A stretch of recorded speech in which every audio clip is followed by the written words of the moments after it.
suis très heureux d'accueillir donc Tara Steimer, qui est chargée de cours à l'Université de Genève et qui s'occupe principalement de préhistoire au Proche-Orient, donc des périodes entre 3600 et 2000 avant Jésus-Christ. Et les sociétés à mégalithes sont le fil conducteur de l'ensemble de ces recherches, on l'a dit depuis largement plus que 17 ans, 20 ans, 25 ans.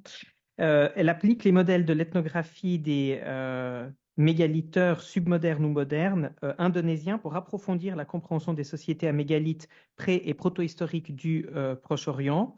Et elle mène des projets donc en Jordanie comme en Indonésie en insistant sur trois aspects: l'apparition et la disparition du phénomène mégalithique, les structures sociales des sociétés à mégalithes passées et présentes à travers la culture matérielle, et les relations entre sociétés étatiques et sociétés non étatiques. Et puis on mentionne quand même deux projets. Le premier projet donc par le FNS. Elle est co-directrice de la mission MEGA, sur un site au Akkar, au Liban. Et puis récemment, une nouvelle mission donc en Jordanie, à Irbid, dans un projet qui s'appelle Dolmen Project of Irbid, qui est une collaboration entre l'Université de Genève et la Fondation Suisse Liechtenstein. Je suis très heureux de t'entendre à la croisée des pierres. Merci beaucoup. Déjà, merci pour l'invitation, Patrick. C'est vrai que quand tu m'as lancé sur ce sujet, parce que je crois que c'est toi qui m'as proposé ce sujet, je me suis dit, mais j'ai absolument rien à dire. J'avais pas envisagé la relation entre les tombes et les pierres dressées. Je me suis surtout intéressée aux tombes. Donc, ça a été un petit challenge. Et finalement, j'ai repris. Voilà. Donc, du coup, j'ai repris un petit peu ce qu'on avait fait tous ensemble, puisque en 2007, j'avais eu l'idée de comment faire un colloque, en fait, sur le sujet des pierres levées, des stèles anthropomorphes et des dolmens. Et à ce moment-là, il y avait Wael qui a participé à ce colloque, et puis Patrick. C'est vrai que en fait, à ce moment-là, c'était un petit peu un bilan. Je crois qu'on était tous. J'avais essayé de faire un lien entre l'Arabie et le Levant. C'était un petit peu le sujet de ma thèse et je voulais essayer d'amener les chercheurs à réfléchir à ces connexions possibles. Ça s'était très bien passé. Et je l'ai publié dans un bar en 2011. Et à cette occasion, j'avais écrit une introduction où j'avais vraiment insisté sur le fond culturel commun entre toutes ces sociétés qui bâtissaient des tombes, des pierres dressées, etc., avec un fond culturel commun. Et puis en fait, 17 ans plus tard, en reprenant l'introduction, je me suis dit, ben, finalement, non, quand même, le mégalithisme, c'est extrêmement varié. Ça commence au 9e millénaire et on en a encore, on a un mégalithisme actuel en Indonésie, par exemple. Et vraiment, il y a des formes très, très différentes. Et je parlerai plutôt d'une intention commune, et c'est sur ça qu'on va travailler pendant cette présentation. Je pense que derrière toutes ces pierres, il y a une même intention avec parfois vraiment l'inventivité, la créativité des hommes d'une vallée à l'autre. Et parfois, ce qu'on peut dire pour une vallée, on ne pourra pas le dire pour une autre vallée. Donc, il faut vraiment prendre en compte toute cette inventivité des individus, mais avec une intention commune. Donc, j'ai préparé une présentation en trois parties. Une première sur la signification des objets qu'on va définir. Et parce que je pense que c'est important qu'on ait tous en tête, en tout cas, la manière dont moi je perçois le mégalithisme et les objets sur lesquels on va discuter. Ensuite, je parlerai de la relation entre pierres dressées et tombes mégalithiques et je terminerai assez rapidement sur la genèse du mégalithisme. Alors, de quoi parle-t-on? Le mégalithisme, c'est très très varié. On a des formes très différentes et aujourd'hui, je vais surtout parler donc des dolmens puisqu'on va travailler sur le Levant. Ces dolmens, donc vous avez une photographie à gauche. J'ai retrouvé une photo de 2007 qu'on avait pris tous ensemble. Donc là, vous avez l'exemple type voilà, de ce qu'on appelle un dolmen, c'est-à-dire c'est un coffre de pierre dans lequel on va entreposer les défunts. Et donc là, on se trouve sur la nécropole de Damillé dans la vallée du Jourdain. Ce sont des dolmens absolument exceptionnels avec des ouvertures qui ont été creusées dans les dalles. Donc il y a un vrai travail de la pierre.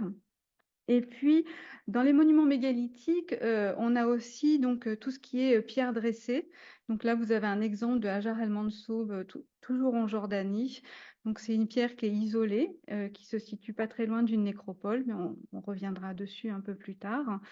Et dans les monuments mégalithiques aussi au Proche-Orient, on a ce qu'on appelle les bâtiments communautaires, donc avec ces sanctuaires qui utilisent en fait toute la chaîne opératoire qu'on connaît pour les tombes mégalithiques, mais dont je vais pas parler aujourd'hui, ou à peine évoquer sur un site en Jordanie. Mais voilà. Juste pour faire la différence, alors je pense que vous l'aurez compris, les tombes, évidemment, c'est pour recevoir des morts. Et puis les pierres dressées, malheureusement, comme on est dans des sociétés sans écriture, c'est assez difficile de leur donner une fonction. Donc on a vu que Weil proposait plusieurs hypothèses. Mais en général, parce qu'il a un contexte très, très abouti, mais en général, c'est vrai que voilà, pour les pierres dressées qu'on peut observer au Proche-Orient, on est souvent hors contexte, il y a très peu de fouilles et c'est très difficile de leur donner une signification.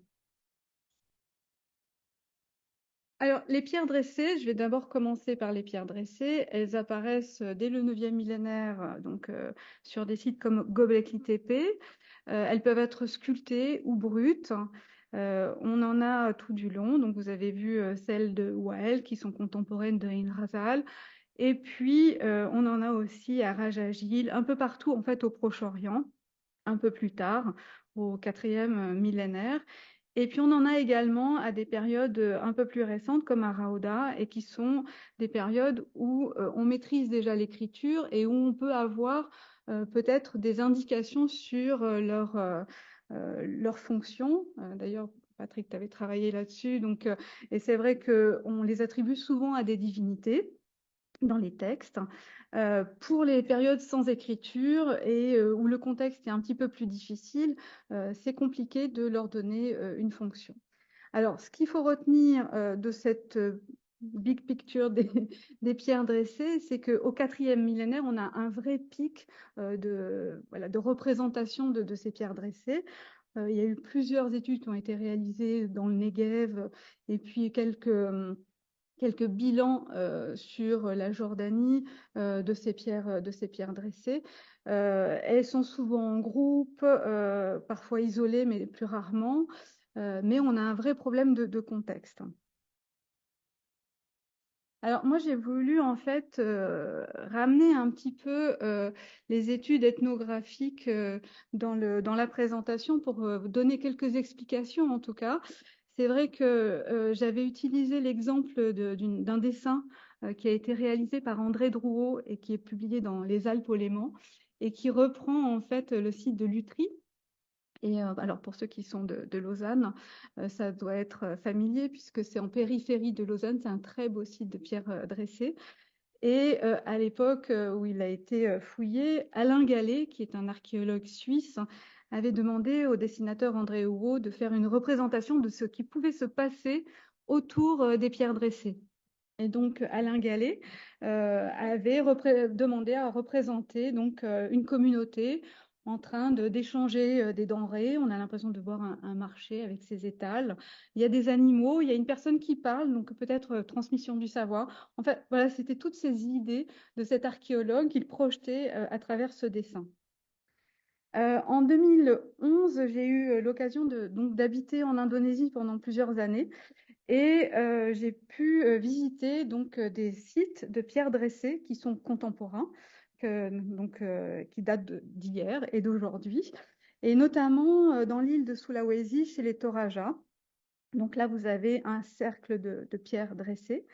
Et ces pierres sont tout à fait exceptionnelles puisqu'elles représentent, en tout cas pour la population, quelque chose de très particulier.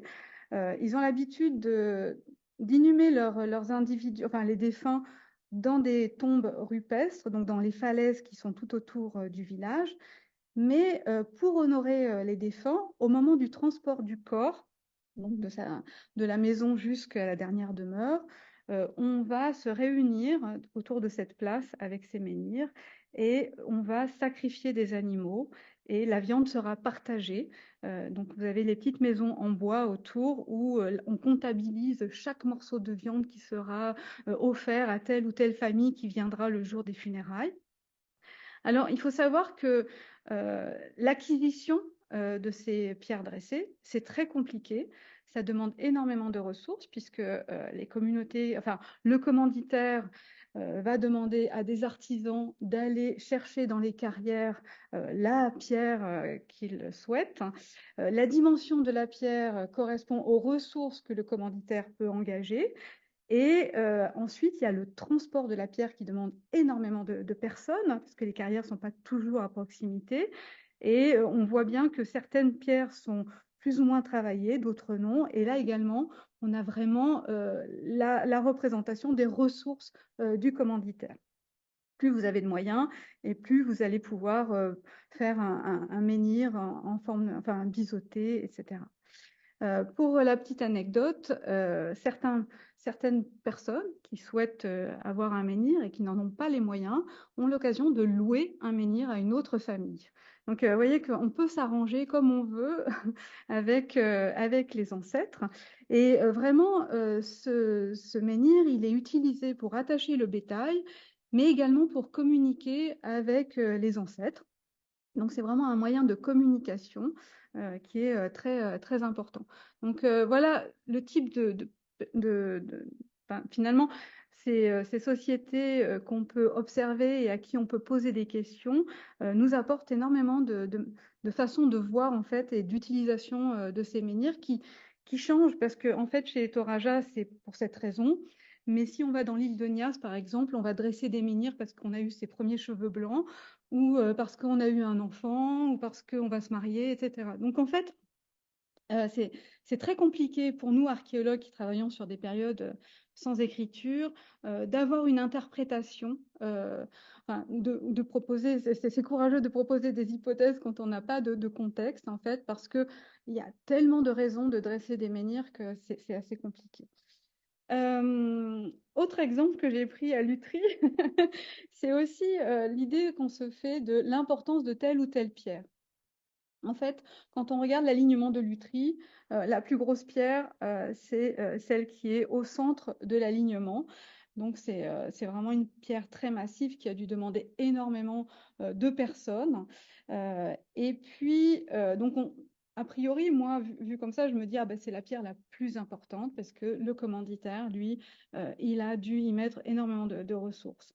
Finalement, quand on observe tout l'alignement, la plus petite pierre, donc ici, qui fait à peine 1 mètre de haut, qui est en noir sur le dessin, c'est en réalité une pierre qui est gravée. Donc là aussi, quelle importance les populations qui ont érigé cet alignement lui ont donné, puisque c'est la seule pierre qui est gravée. Il faut savoir que tout cet ensemble de lutheries, c'est du réemploi. C'est-à-dire que la pierre qui est au centre, la plus imposante, en fait, les communautés qui ont dressé cet alignement sont allées voler un dolmen qui était à proximité et ont réemployé cette pierre dans l'alignement. Pareil pour la petite stèle décorée. Au départ, elle était donc féminine. Il y a 2 cercles. Enfin, l'archéologue qui l'a décrite l'a considérée comme une stèle féminine. Et ensuite, elle a été regravée par-dessus et elle a été masculinisée, puisqu'elle a un fourreau, elle a tous les attributs masculins qu'on connaît au néolithique final. Donc, vous voyez que finalement, notre perception, voilà, il faut toujours se questionner de qu'est-ce qui est important ou pas important. Et puis surtout, la notion de réemploi. Je pense que dans les périodes anciennes, il faut imaginer que les communautés, elles se servent. Elles vont réutiliser les objets, enfin en tout cas les pierres qui sont à leur disposition. Elles vont les réutiliser et c'est vraiment, il y a un projet totalement différent. C'est-à-dire qu'on va aller chercher dans du funéraire les dalles qui sont nécessaires. On peut transformer une dalle voilà, du statut féminin au statut masculin. Il y a vraiment une réappropriation pour un projet commun. Encore l'Indonésie et après j'en aurai fini. Je trouve intéressant cette photo puisque ça se situe à Sumba et donc on a deux personnages qui sont représentés sur une stèle qui est à l'avant d'un tombeau mégalithique. Et c'est vrai que je sais que Alain Gallet, par exemple, pour les tombes qui sont dans le Valais à Sion, avait interprété toutes les stèles anthropomorphes comme la représentation des commanditaires des tombes et même des défunts qui avaient été inhumés dans les tombes. Donc c'était très intéressant. Mais là, du coup, j'ai pu poser la question, puisque c'est une tombe qui est très récente, et j'ai pu demander aux propriétaires, enfin aux descendants du défunt, qui était inhumé et qui était représenté sur cette stèle. Et j'ai été vraiment surprise d'apprendre que les deux personnes qui sont représentées sur la stèle, ce sont les esclaves du commanditaire, parce qu'en Indonésie, il y a encore des morts d'accompagnement. Et donc, le défunt a été suivi par ces esclaves dans la tombe. Et pour reconnaître ce statut, et puis surtout, voilà, comment dire, euh, enfin, les gens sont, enfin, ces esclaves n'ont pas vu d'autre solution que de suivre le défunt dans la mort. Donc, pour reconnaître cet acte de bravoure, on va les représenter sur la stèle qui est à l'avant de la tombe. Donc voilà, c'est souvent, enfin, je trouvais intéressant ces exemples qui nous amènent un peu plus loin dans la réflexion de ce qu'on peut mettre comme symbolique, en tout cas, sur les pierres dressées. Maintenant, on va passer aux tombes mégalithiques. Pour moi, au quatrième millénaire, c'est la période sur laquelle je vais vous faire enfin, je vous fais ma présentation. C'est vraiment, il y a quelque chose qui se passe de très particulier. C'est pour certaines communautés, hein, pas pour toutes, parce qu'en fait, les tombes mégalithiques, on les connaît depuis le sixième millénaire, où elle en a fouillé et on a vraiment cette volonté de mettre l'individu hors sol, mais c'est plus ponctuel. C'est vrai qu'au quatrième millénaire, on a une explosion de la tombe mégalithique et on a vraiment ce passage de l'inhumation en pleine terre et puis on va extraire les morts et puis on va vraiment les déposer dans une architecture de pierre. Et c'est vrai que les communautés qui pratiquent le mégalithisme, elles sont contemporaines d'autres communautés qui ne le pratiquent pas du tout. C'est ça aussi qu'il faut prendre en considération, c'est qu'on a des pierres dressées, on a des tombes mégalithiques, mais on a aussi des sociétés qui ne pratiquent pas le mégalithisme, qui vont inhumer leurs tombes dans des jarres, dans des ossuaires, dans des tombes à puits. On a toutes sortes de méthodes d'inhumation, mais certaines communautés vont vraiment faire le choix d'extraire et de mettre hors sol et de valoriser, en fait, de mettre en scène les défunts et voilà, de marquer les paysages. C'est vrai que je pense qu'au quatrième millénaire, alors très certainement avant, il y a des changements sociétaux, mais il y a des changements dans les structures sociales. Pour bâtir ces tombes, il y a forcément des sociétés enfin des communautés en tout cas, qui vont s'organiser. Il y a vraiment euh, une volonté de maîtriser l'acquisition des pierres, le transport, la chaîne opératoire, la mise en œuvre, etc. Et toutes les cérémonies qui sont autour. Donc il y a vraiment voilà, une structure sociale assez forte dont on n'a pas encore euh, toutes les réponses, mais on essaye de mieux les appréhender. Et puis également, il y a cette notion d'emprise sur le territoire, parce que quand on voit ces tombes, aujourd'hui, elles sont toujours présentes, elles marquent tous les paysages du Levant. On ne peut pas rester indifférent à cette présence des défunts, en tout cas dans le paysage. Ça façonne totalement les paysages depuis le quatrième millénaire, mais jusqu'à aujourd'hui. Alors, les tombes, alors là, je vous ai sur les deux, alors il y a un dessin à gauche et une restitution d'une tombe que on a fouillée, enfin qu'on a étudiée au nord du Liban, à Menjez. Donc là, c'est une restitution en élévation de ce qu'on pense qu'elle devait être à l'origine. malheureusement, quand on fouille des tombes mégalithiques, on n'a souvent que des tombes qui ont été pillées depuis au moins 6000 ans. Donc c'est toujours difficile de se faire une idée de ce qu'elles pouvaient représenter, être à l'origine. Donc ici, vous avez la tombe type de Menges. Elle est intéressante et c'est pour ça que je l'ai mise pour pouvoir faire une description un peu générale des tombes mégalithiques au Proche-Orient, parce que vous pouvez avoir tout type d'utilisation, des petites pierres, des grandes pierres, des dalles, des murs en pierre sèche. Le matériau ici, c'est du basalte, mais vous pouvez avoir des tombes en grès, en calcaire, en marbre, bref, tous les matériaux disponibles à proximité. Vous pouvez avoir des blocs taillés, des blocs sculptés. En général, il y a toujours des traces d'enlèvement. Elles sont rarement brutes. Vous pouvez avoir des tombes avec des portes, parfois des couloirs, des escaliers. On a même des tombes à étages en Jordanie. Donc, vous voyez qu'il y a une variété. Ici, à Menges, on a un peu une forme hybride de ce qui se fait au Proche-Orient. Je trouve que c'est intéressant pour le Levant central, en fait, il y a une espèce de savoir-faire qui a été acquis très probablement en divers endroits parce qu'on a autant d'éléments qui appartiennent au mégalithisme type dolmen qu'au mégalithisme type tombe-tour et on a une jolie combinaison. Le choix des formes d'une nécropole à l'autre, il y a vraiment un besoin d'identité culturelle parce que voilà, Menges ou Katina, qui est à 30 km de là, on a des formes qui sont assez similaires. Et puis par contre, en Syrie du Sud ou en Jordanie du Nord, voilà, chaque nécropole a sa petite voilà, spécificité et on pourrait vraiment en discuter plus longuement si on avait le temps, parce qu'en fait, à chaque fois, les communautés vont ajouter ou modifier en tout cas le plan, mais il y a toujours cette même intention, c'est de mettre voilà, en scène les morts. Alors, pour les datations, on a vu donc que le mégalithisme, il apparaît que ce soit pour les pierres dressées, alors, dès le 9e millénaire, et puis ensuite pour les tombes un peu plus tard à partir du 6e millénaire.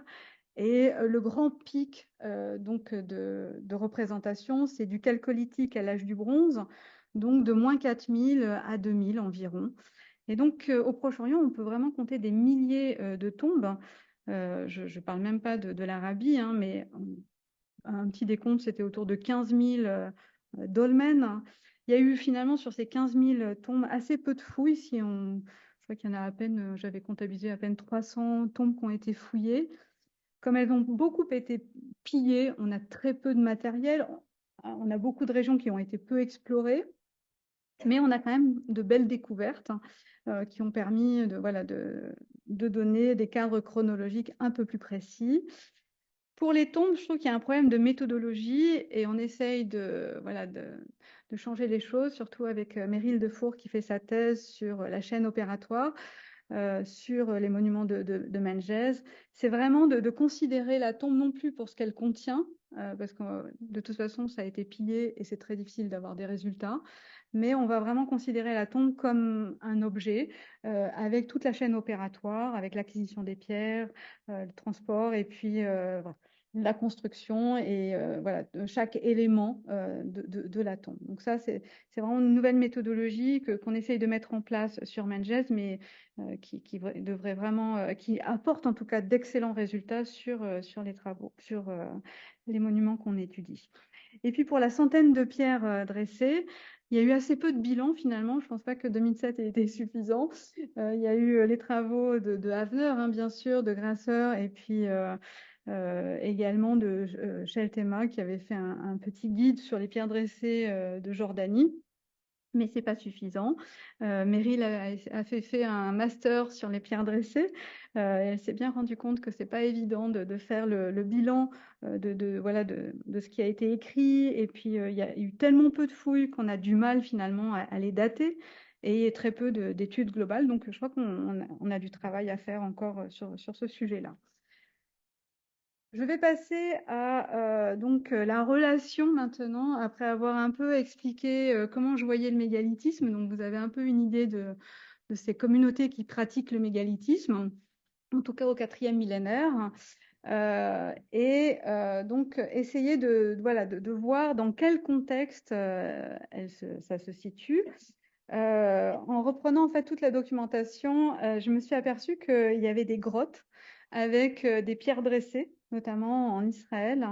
Et je crois que Uzi Avner en a mentionné plusieurs dans le Negev. C'est assez intéressant. Donc vraiment, alors qu'on a des pierres à l'extérieur, tout d'un coup, on va transporter des pierres à l'intérieur, les dresser, et on aura vraiment ce contexte funéraire dans un lieu clos. Donc ça, c'est vraiment au Chalcolithique. Et puis, ensuite, j'ai trouvé un autre exemple.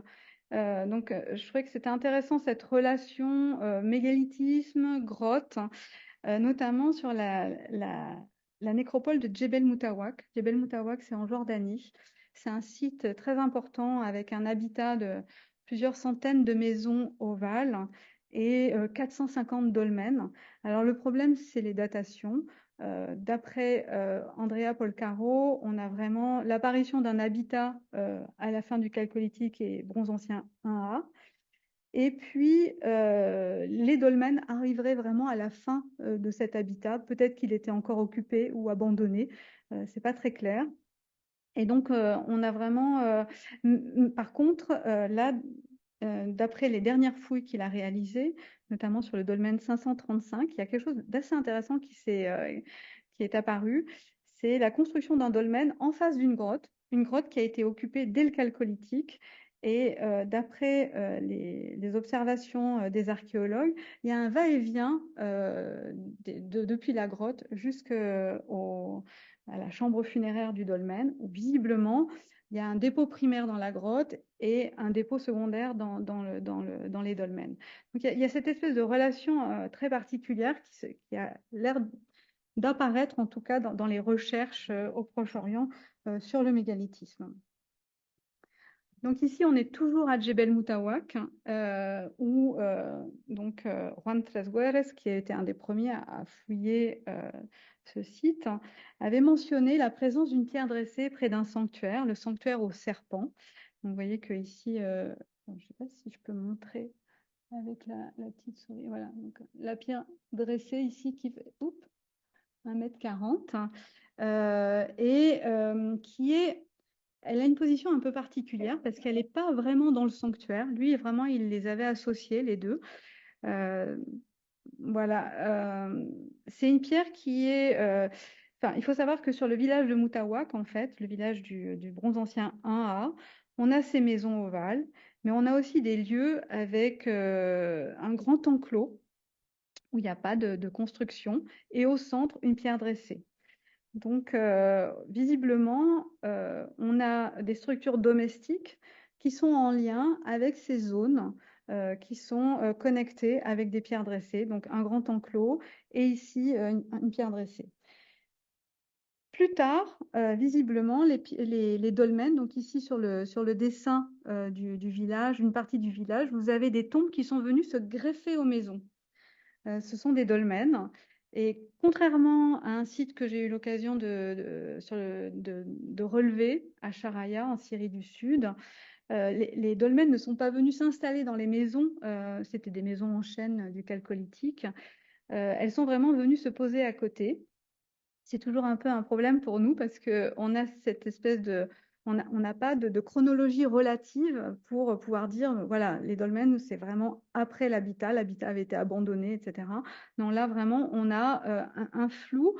Alors, c'est très, très dur parce que, voilà, visiblement, ils sont un peu plus tardifs que le matériel qui a été découvert dans les maisons, mais en même temps, on n'a pas cet overlapping des tombes.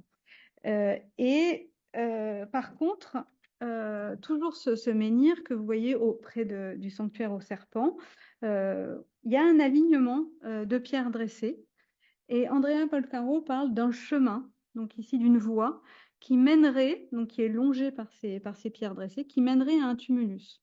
Donc le tumulus n'a pas été fouillé, mais visiblement, plutôt que de le relier finalement au sanctuaire, très probablement que cette pierre dressée, enfin cet alignement de pierres dressées en tout cas, bordait un chemin qui menait vers une zone funéraire.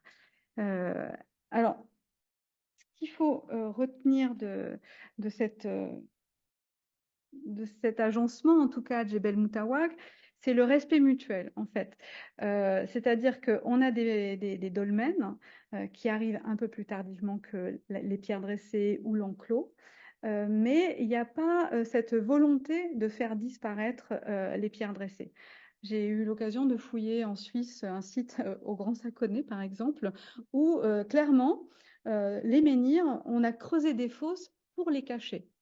C'est-à-dire qu'il y a vraiment un abattage des pierres dressées. Donc ça, c'est quelque chose que j'ai pas eu l'occasion de lire dans les articles que j'ai consultés, ce besoin de faire disparaître quelque chose. Donc, même s'ils sont pas tout à fait contemporains, il y a un respect de la pierre. Alors, je ne sais pas s'il y a encore des rituels autour des pierres. Est-ce que les bâtisseurs de tombes mégalithiques continuent à utiliser ces pierres pour, voilà, pour honorer quelque chose, quelqu'un, des ancêtres.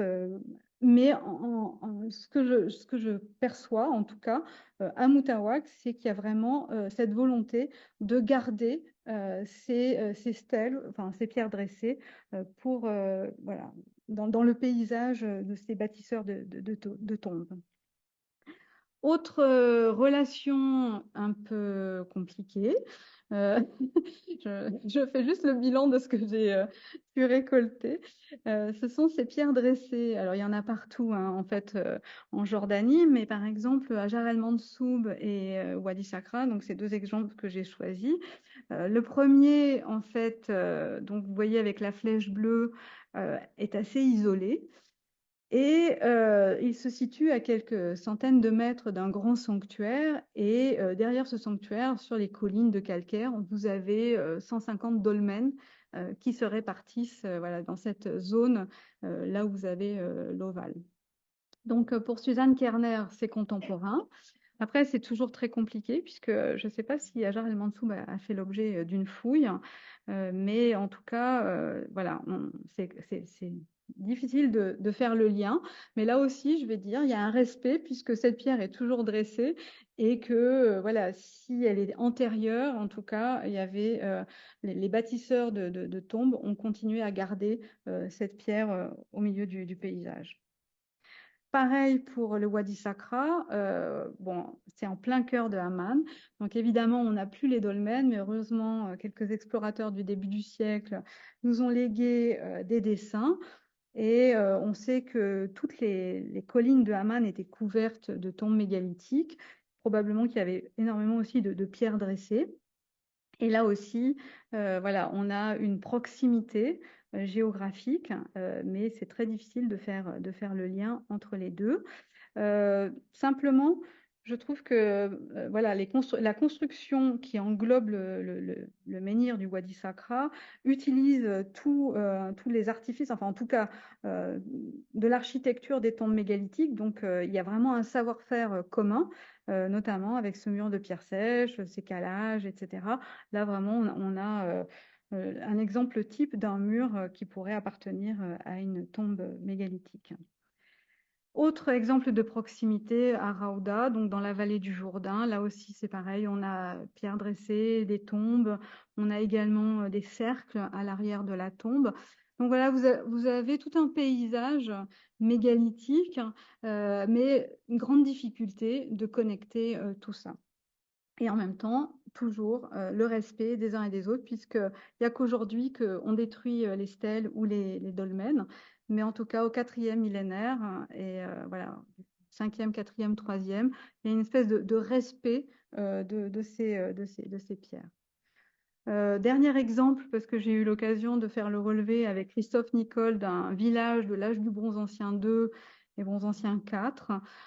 C'était à Maragem, près de Moutawak. Et là aussi, vous avez dans les petits cercles ici des tumulus qui sont au cœur de l'espace domestique. On avait également relevé un dolmen sur une plateforme avec 2 chambres rectangulaires et la présence d'une pierre dressée. Alors cette pierre dressée, en fait, elle est vraiment type de toute la région de Moutawak. Ce sont des pierres qui sont plus larges que hautes. À Moutawak, vous avez exactement le même profil de pierre à Maragem. Et Juan Tres-Guerres, mais j'ai pas réussi à trouver de photographie ni de dessin dans ses publications, mentionne qu'un dolmen s'est réapproprié une de ces pierres dressées pour construire l'intérieur de sa chambre. Et ça, c'est particulièrement intéressant parce que ça m'amène à vous emmener jusque Menjez, au nord du Liban, parce qu'il y a des choses qui sont assez similaires. Alors, au nord du Liban, on a commencé un projet avec ma collègue Susanna Vignanska, qui a le projet le but de mieux comprendre les bâtisseurs de mégalithes du Levant central. Et on utilise pour ça plusieurs capacités.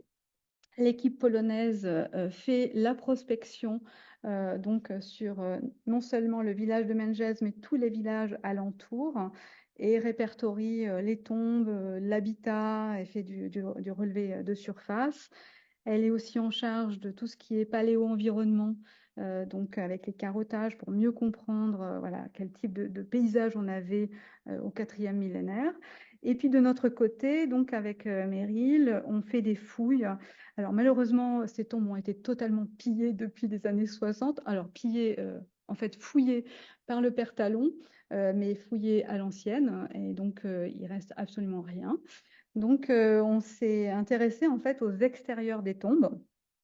Et ça nous amène quand même un nombre d'informations très conséquentes et surtout l'étude de l'architecture avec des méthodologies qui sont pratiquées depuis plus de 30 ans en Bretagne et sur toute la façade atlantique. Et donc, c'est vraiment une nouvelle manière de voir le mégalithisme et de mieux comprendre toute la chaîne opératoire de ces bâtisseurs de mégalithes.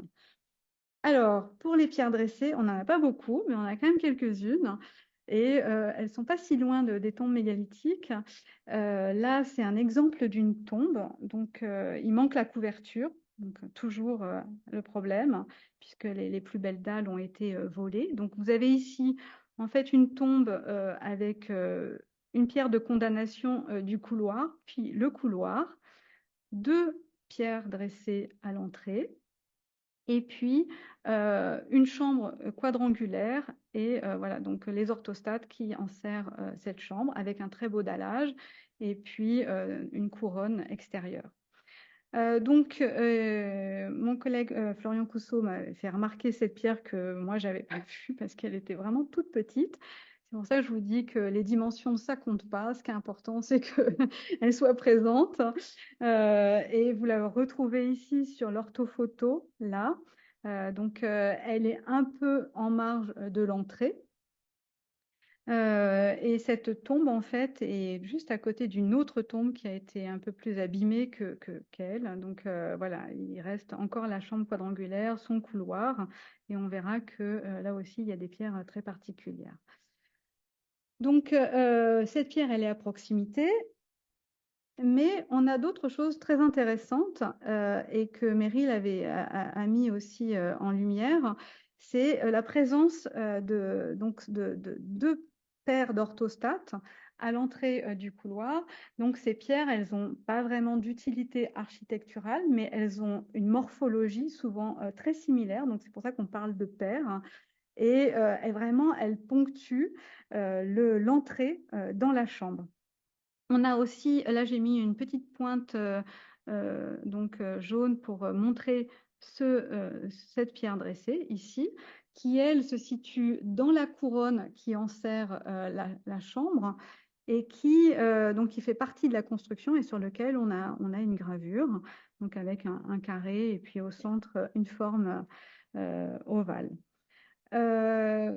C'est intéressant de voir qu'on a une pierre dressée à l'extérieur, mais on a vraiment l'impression qu'on a des pierres dressées qui ont été incluses dans une architecture funéraire, qu'elles ont été choisies parce qu'elles avaient des formes particulières.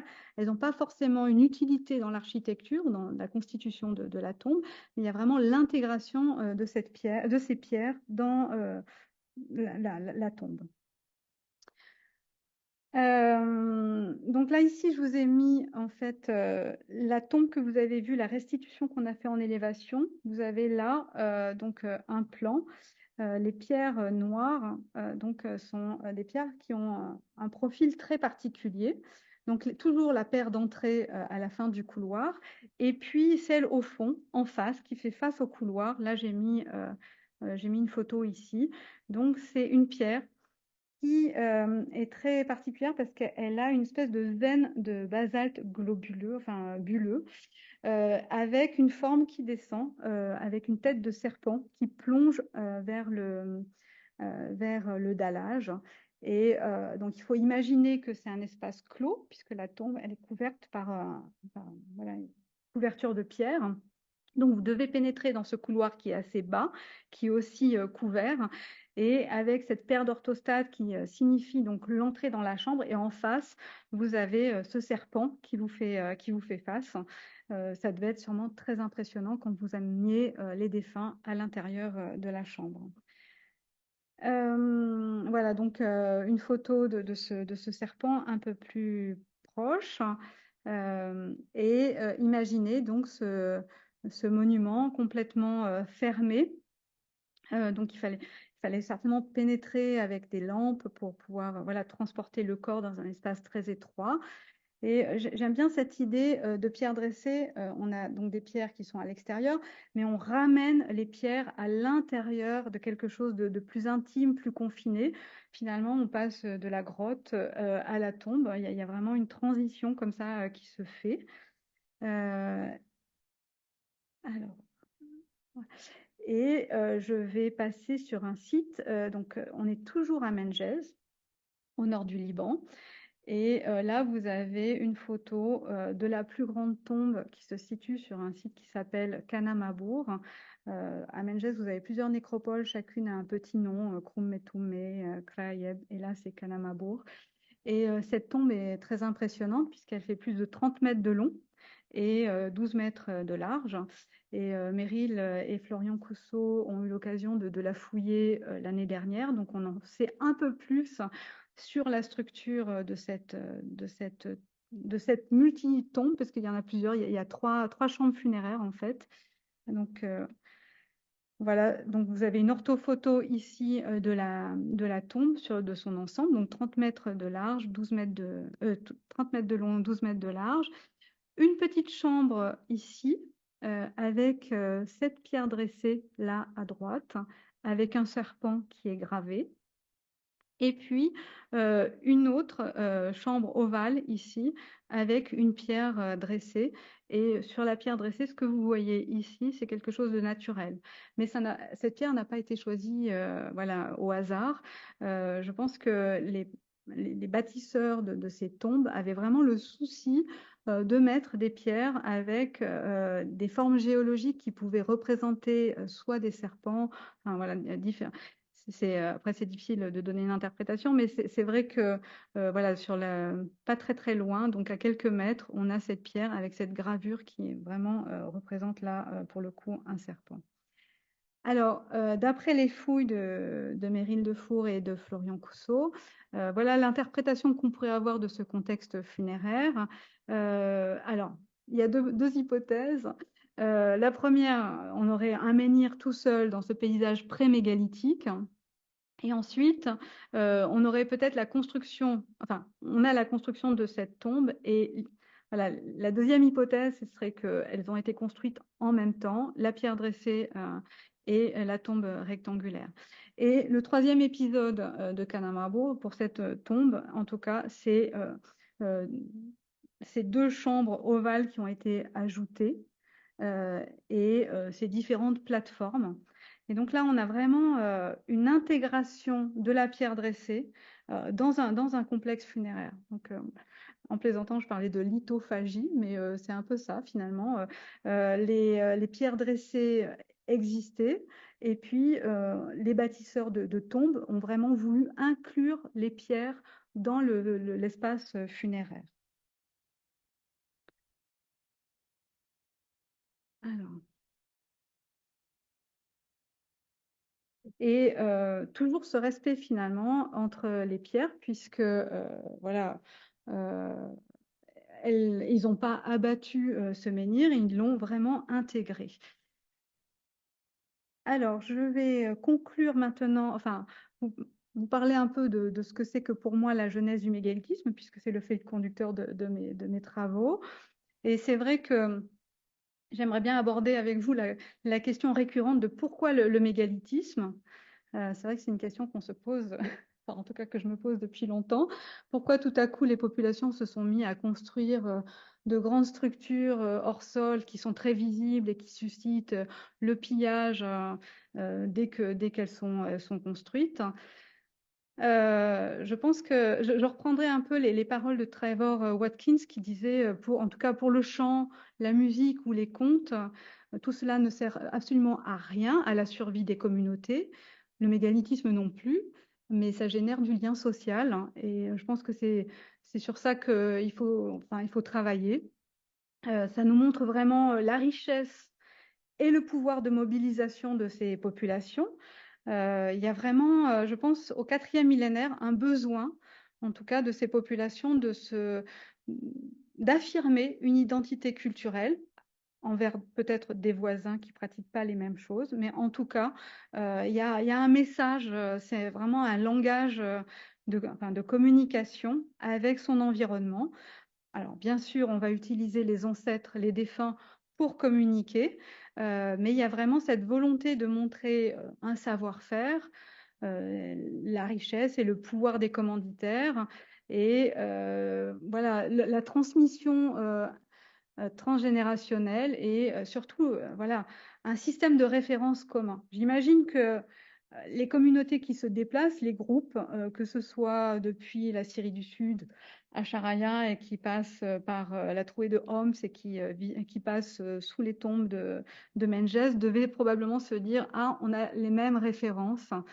S'il y a voilà, des personnes qui se déplacent, et je le pense puisqu'on a quand même énormément de matériel qui nous montre qu'il y a des connexions avec la plaine côtière, avec la plaine de Damas. Donc voilà, ce ne sont pas des populations isolées. Le savoir-faire, en tout cas dans la construction, dans les techniques de construction, montre qu'il y a des contacts.